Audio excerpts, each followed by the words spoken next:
Segunda parte do consultório, sejam todos muito bem-vindos. Karina Soares Cunha tem apenas 32 anos, mas já apresenta um notável currículo na área da investigação das neurociências. É investigadora, assim é, no Instituto de Investigação em Ciências da Vida e Saúde da Universidade do Minho e acaba de ser distinguida com medalha de honra no Prémio Mulheres na Ciência. Karina, seja muito bem-vinda ao consultório. Muito obrigada pela sua presença e, antes de mais, muitos parabéns por esta distinção. Que trabalho é este que vem desenvolvendo, Karina? Muito obrigada, desde já, pelo convite. O trabalho que temos vindo a desenvolver nos últimos anos foca-se nos circuitos neuronais que estão envolvidos em respostas a estímulos, podem ser eles positivos ou aversivos, e dentro destes estímulos positivos nós focamos-nos tanto em recompensas naturais, como, por exemplo, comer, interação social, como outros estímulos também que não são naturais, que são eles, por exemplo, drogas de abuso. Então estamos a tentar perceber quais é que são os grupos neurónios no cérebro que codificam estes diferentes estímulos com diferentes valências, na verdade. Qual foi o caminho até chegar aqui, Karina? Bem, o caminho tem sido longo. Este trabalho, já estamos a desenvolver este tipo de trabalho há alguns anos no Instituto de Investigação em Ciências da Vida e da Saúde. Começou um pouco durante o meu doutoramento, em que eu me foquei principalmente no estudo dos circuitos de uma área particular do cérebro, que é o núcleo accumbens, que é basicamente a área que processa o prazer no nosso cérebro. E aquilo que eu procurei foi tentar perceber se dentro desta área do cérebro existiam grupos de neurónios diferentes que respondem a estímulos positivos, neste caso. O meu objeto de trabalho era então tentarmos perceber se diferentes grupos de neurónios dentro do núcleo accumbens estavam envolvidos em diferentes fases de resposta dos indivíduos a estímulos, como, por exemplo, em exposição a um estímulo que prevê a presença de uma determinada recompensa no ambiente ou mesmo o consumo dessa mesma recompensa.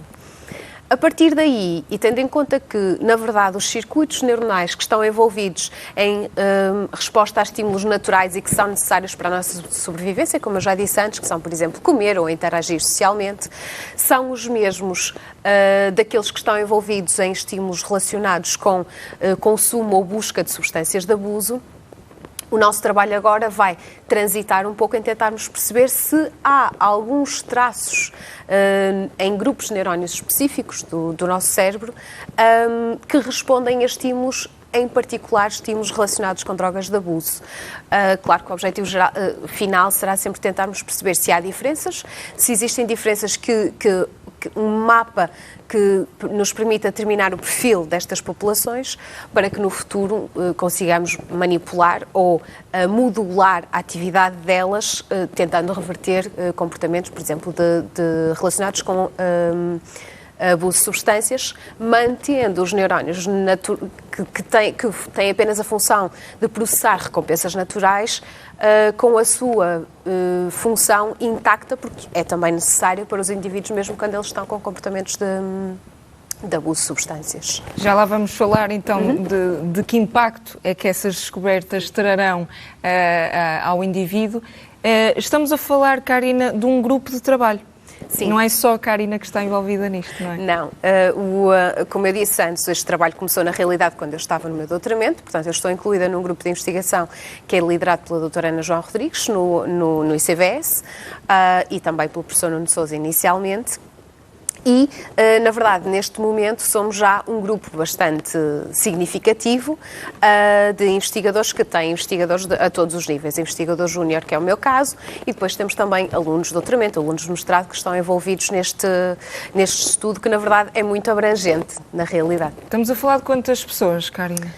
Neste momento, o nosso grupo em particular, já somos mais de 10 pessoas. É um grupo.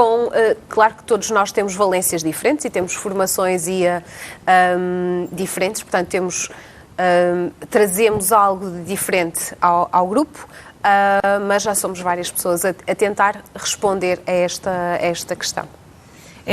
Karina, é um processo, obviamente, em construção e que levará, obviamente, o seu tempo, mas qual será, então, o impacto, depois de chegarem a conclusões mais avultadas, no indivíduo? Bem, nós nesta fase, ainda estamos numa fase muito inicial, é claro, e estamos não só a tentar encontrar os grupos ou os conjuntos de neurónios que estão envolvidos em respostas a substâncias de abuso, mas também respostas a substâncias, a compostos naturais ou a estímulos naturais. Isto porque, como eu já disse anteriormente, o circuito de recompensa é um circuito muito abrangente, que envolve também várias áreas do cérebro, apesar de nós estarmos mais focados no circuito, no núcleo accumbens. E, na verdade, este tipo de respostas a estímulos ambientais, é necessário em muitos contextos. E não só no contexto de abuso de substâncias, mas também no contexto natural. E o objetivo será conseguirmos encontrar estes grupos diferentes e, na verdade, que na tradução para, não clínica, mas para a investigação um pouco mais aplicada, poderá traduzir-se em dois sentidos diferentes, na verdade, que é o sentido em tentarmos encontrar os componentes ou os grupos de neurónios que estão envolvidos em substâncias de abuso e, por isso, tentar modular a atividade desse grupo de neurónios para reverter fenótipos ou comportamentos relacionados com esta doença, com a doença da adição. No entanto, existem outras doenças também, como, por exemplo, a depressão, que têm como core, como centro, alterações comportamentais que estão também relacionadas com a disfunção deste mesmo circuito, mas mais em resposta a estímulos naturais, que é aquilo que se chama de anedonia. A anedonia é também ela codificada e acredita-se nestes mesmos circuitos, mas em grupos de neurónios diferentes. Por isso, nesse sentido, nós tentando encontrar estes dois grupos principais, podemos, na verdade, até estar a conseguir encontrar alvos para tratamento de outras doenças que estão mais relacionadas com alterações a estímulos naturais, como é, por exemplo, o caso da depressão, isto por um lado, e por outro lado também encontrando os grupos relacionados que estão envolvidos em respostas a substâncias de abuso, tentarmos encontrar alvos mais específicos para o tratamento desta doença. No fundo, tratar qualquer tipo de adição. É assim, Karina? Sim, na verdade, aquilo, apesar de as várias substâncias de abuso, elas próprias têm características diferentes, distintas. No entanto, aquilo que se acredita é que a exposição inicial induz alterações e modificações no cérebro que são muito generalizadas, como, por exemplo, quase todas a exposição inicial às substâncias de abuso envolve ativação e libertação do neurotransmissor em grandes quantidades, que é a dopamina. Dopamina, que é, assim, em sentido lato, o neurotransmissor do prazer. Do prazer e do bem-estar, não é? Exatamente. Portanto, e quase todas as drogas de abuso iniciam as suas ações no cérebro por aumentarem de forma muito significativa este neurotransmissor no cérebro. Portanto, tendo em conta que existem traços que são generalizados a quase todas as drogas de abuso e outras substâncias também, e até recompensas naturais, como, por exemplo, no caso da obesidade, muitas pessoas... Não é? Exatamente, a comida. Podemos estar a falar também de adição, por exemplo, de pornografia? Podemos. São estímulos de naturezas diferentes, mas que, na verdade... eles serão... Levam à adição, não é? Exatamente, eles levam a comportamentos de adição e serão, em princípio, processados exatamente pelas mesmas regiões do cérebro que são todos os outros.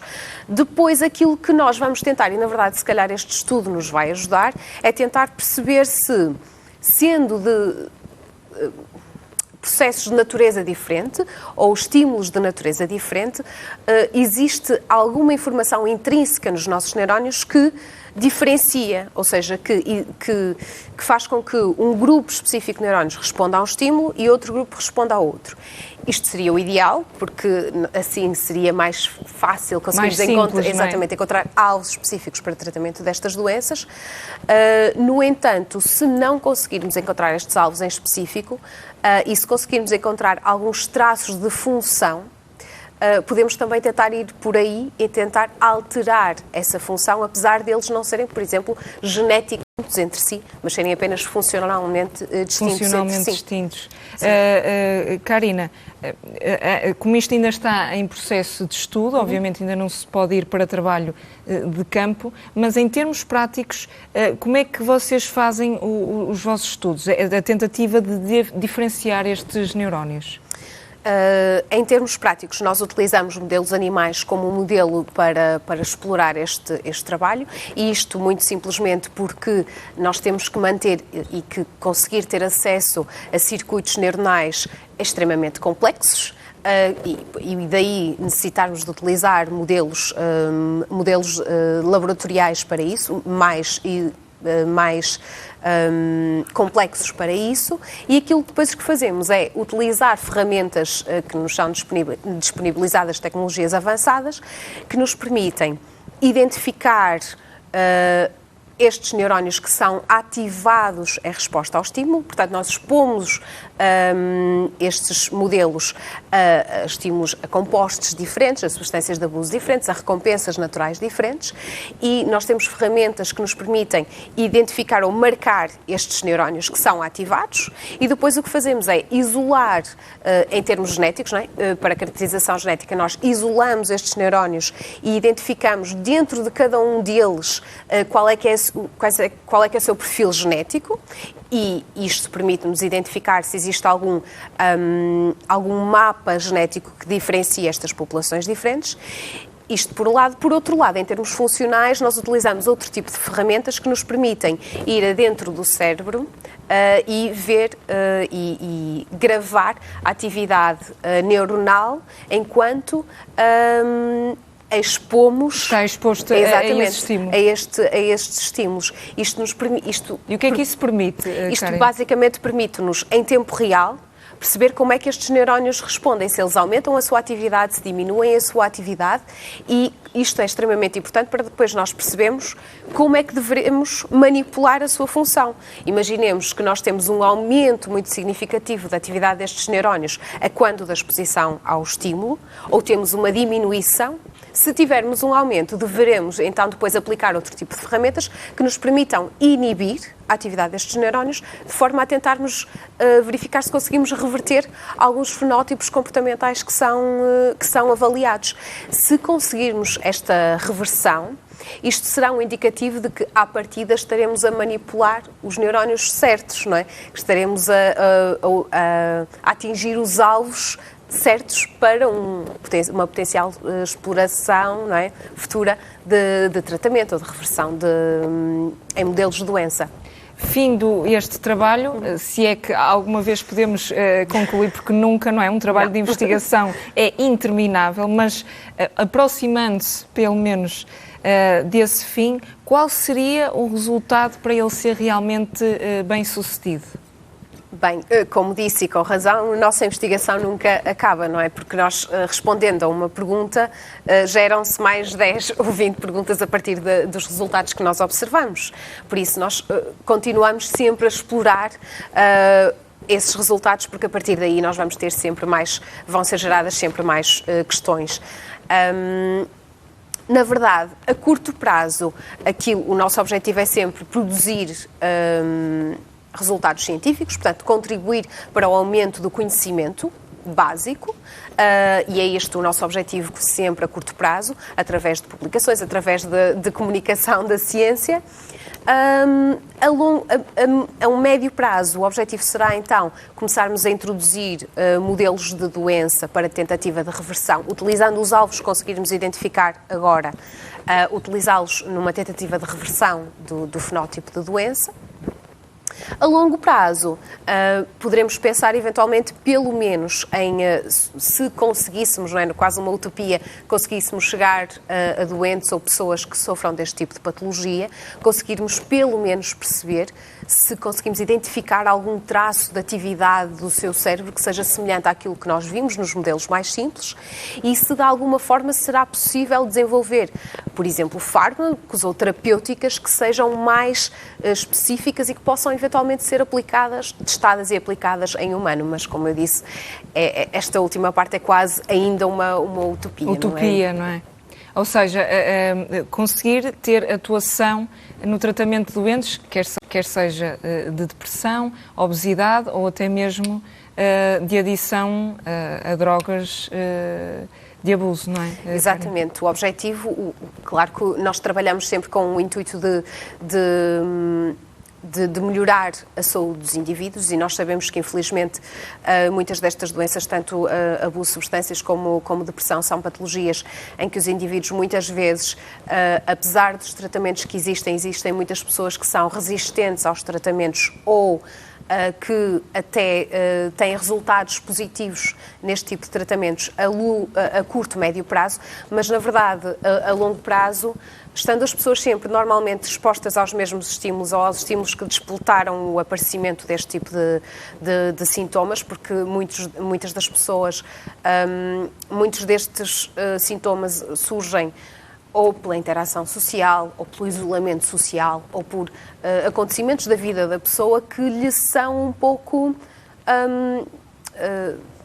que lhe está um pouco fora da mão controlar, não é? Então, é possível que as pessoas voltem a estar expostas a estes estímulos, portanto, e esta é uma das razões pelas quais muitos destes tratamentos acabam por só ter um efeito a curto, médio prazo.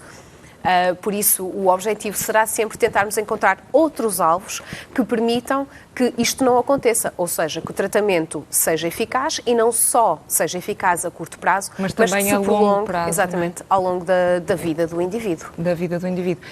Karina, esta propensão para a adição é uma má formação congénita?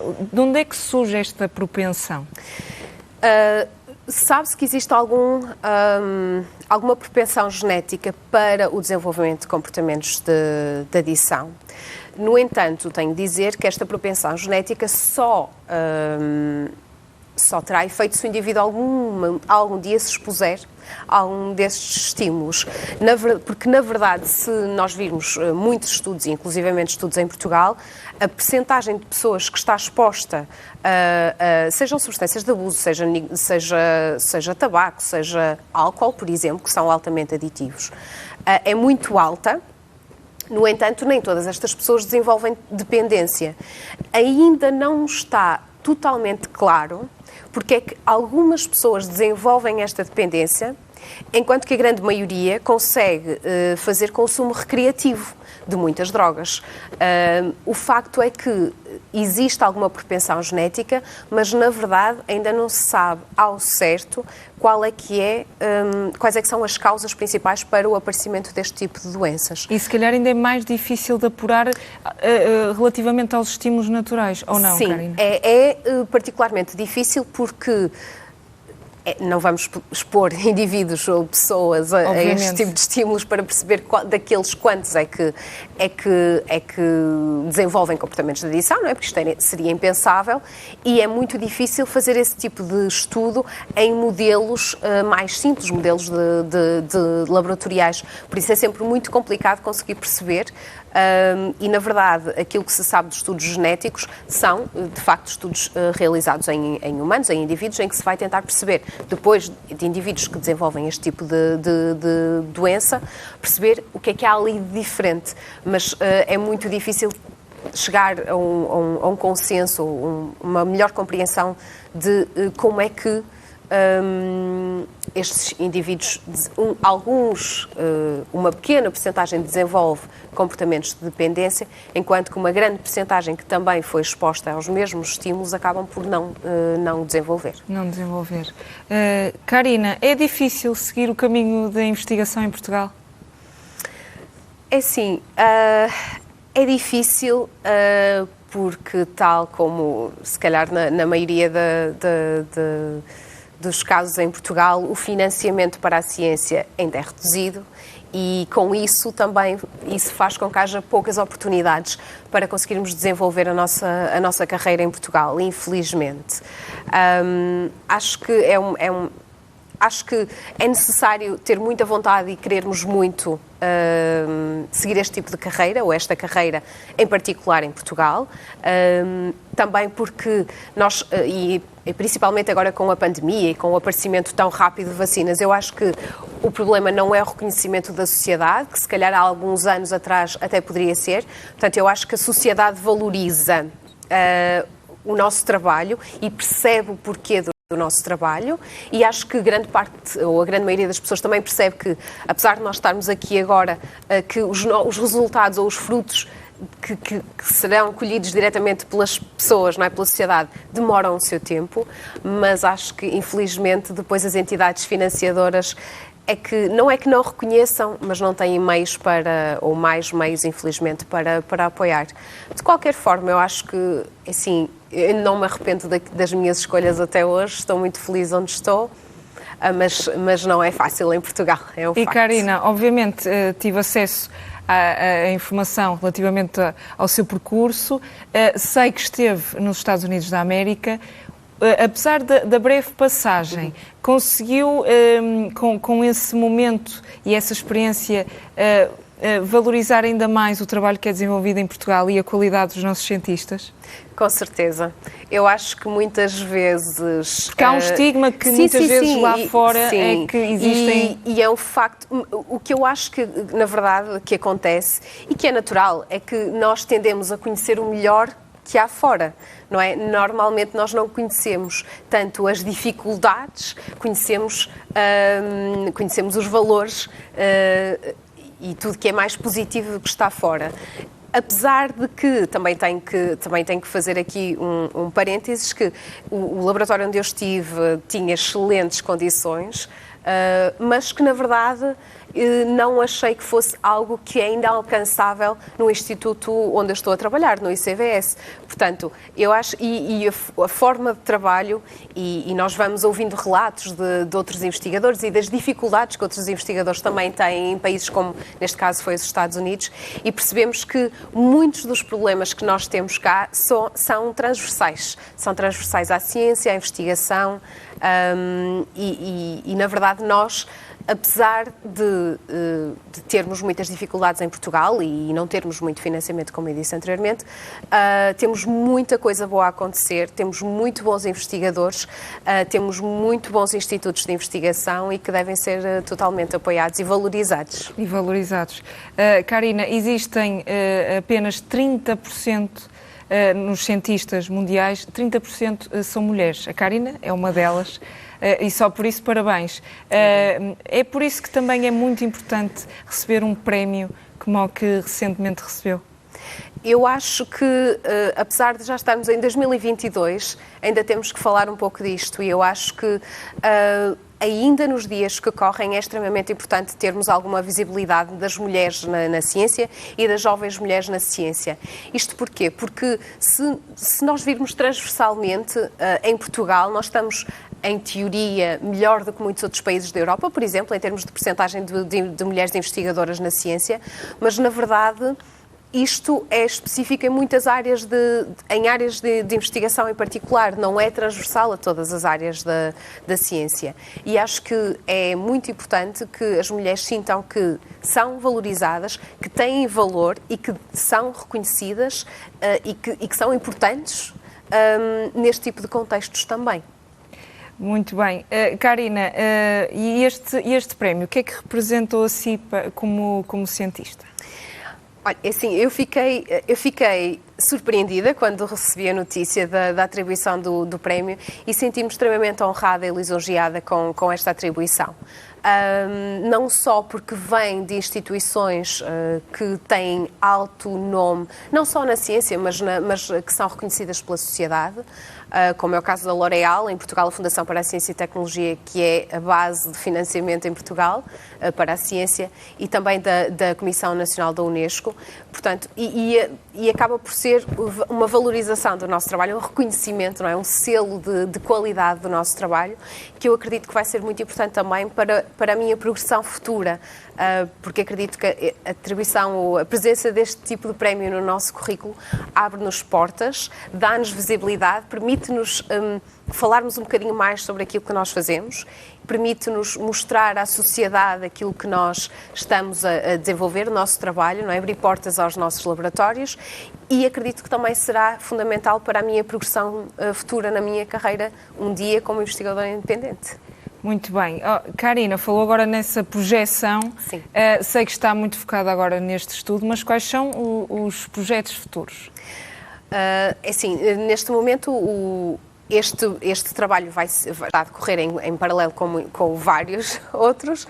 Como eu disse anteriormente, o trabalho que eu iniciei, na verdade, que se focava em grupos de neurónios que respondem a estímulos só positivos e recompensas naturais, continua, porque cada vez mais, através da utilização de ferramentas e tecnologias mais avançadas, nós conseguimos ter mais percepção e noção de como é que o cérebro funciona. Portanto, nesse contexto, o trabalho é infinito, basicamente, e o trabalho vai progredindo no sentido em que vamos deixar de olhar apenas para o núcleo accumbens, e que foi a minha área de trabalho de foco, mas vamos tentar ver qual é que é a influência de outras áreas do cérebro adjacentes ao núcleo accumbens também neste tipo de processos. E depois tentar fazer todo o tipo de investigação que fizemos da biologia fundamental e da fisiologia do cérebro no contexto, tanto neste caso, de drogas de abuso. Portanto, há muito pela frente. Mas esta é a área que mais a fascina, as neurociências? Esta é a área que mais me fascina, sem dúvida. Sem dúvida. Karina, foi um gosto recebê-la aqui no consultório. Muitos parabéns por este prémio e desejamos sinceramente que continuem o bom trabalho e realmente a adensar a ciência no nosso país. Muito obrigada. Até uma próxima. Obrigada eu. Seguimos para uma curta pausa. Na última hora do consultório falaremos de mitos e verdades sobre o cancro. O telefone do consultório está à sua disposição na quarta parte, por isso ligue-nos para 22 508 3297, 22 508 3297 ou então escreva-nos para consultório@portocanal.pt e coloque a sua dúvida sobre oncologia. Conto consigo desse lado. Até já.